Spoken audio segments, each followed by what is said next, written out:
Protesters near the United Nations represented several strands of opposition to Iran's government. Monarchists rallied alongside supporters of the People's Mujahideen, an exiled group, and members of Iran's oldest democratic opposition group, the National Front.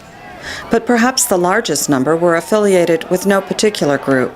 They were supporters of the recent protests in Iran against the June election of President Mahmoud Ahmadinejad. Many were from Canada, the United States, and Europe, and they wore green, the color of Iran's broad-based opposition to the declared outcome of that election. These protesters say they want to give a voice to Iranians who desire democracy and free speech. Mirdad Lokmani traveled to New York from Canada.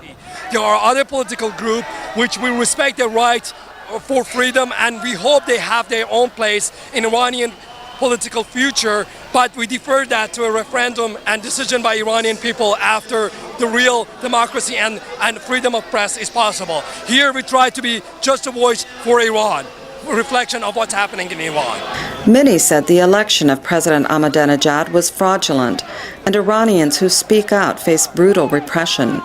Homania lives in the United States. They are torturing my fellow Iranian in Iran and all of the students, all of the brain of the universities that they know what's going on in Iran.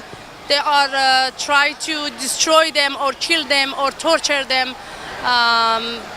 That's why we are here to show the world, show whoever wants to see us that how much we are against him. The protesters listened to speeches and sang songs for hours near United Nations headquarters. Many covered their faces to protect family and friends back in Iran. Some demonstrators support sanctions against Iran, but others argue that sanctions or war would harm the Iranian people. They're expected to continue their protests in New York. Carolyn Weaver, VOA News, New York.